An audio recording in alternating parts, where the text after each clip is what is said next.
The Queen and Prince Philip put pressure on Prince William to marry Kate Middleton because they didn't want any more divorces in the royal family, a royal expert claimed in a throwback documentary. Saturday will mark the one-year anniversary of Prince Philip's death. The Duke of Edinburgh passed away at the age of 99 in April last year.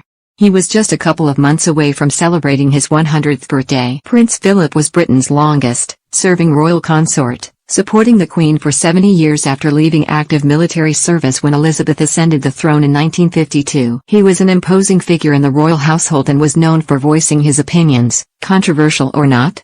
A royal expert previously claimed that both the Prince and the Queen expressed their views on Prince William and Kate, Duchess of Cambridge's relationship ahead of their wedding. Camilla Tominey told the 2011 Amazon Prime documentary, William and Kate, Into the Future, that the pair put pressure on William to marry to avoid the mistakes of their sons. She said, "Clearly, it's a little bit different for them, Kate and William, conducting a relationship in the full glare of the media and with all of the trappings that William's life as second-in-line to the throne has, and we understand that he may have had doubts.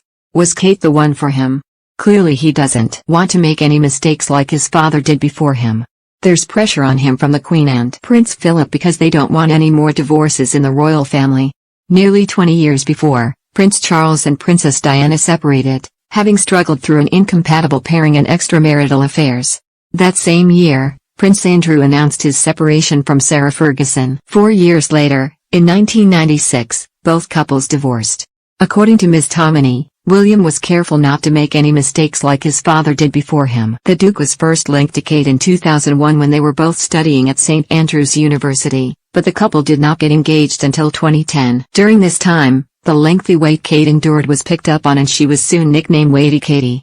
However, 12 years later, the long wait appeared to be worthwhile, as the couple have secured their positions in the royal family and have been branded the future of the monarchy. Over recent years, the Cambridges have steadily increased their workload, including representing the Queen on a number of engagements and foreign trips. Last week, they returned from a royal tour around the Caribbean's Commonwealth nations. The trip was one of 4 being carried out by senior royals in celebration of the Queen's Platinum Jubilee. However, the tour was met with backlash from locals after a series of PR blunders. Stepping into a more involved role, William called an emergency summit to respond to the issues they faced in the Caribbean. A senior palace source told the Daily Mirror soon after, William, was keen to be heard and certainly thought there was a need to get ahead of the raft of negative headlines. He said he needed to make it clear that any of the Caribbean nations he had visited were totally free and completely supported in any decision they may make in the future to choose their own destiny. But he wanted to go further than that, which is why the Duke made special mention of the Commonwealth in his speech. Has been thinking about these issues for a long time and realizes the role he occupies is increasingly important to be able to adapt in an ever-changing world.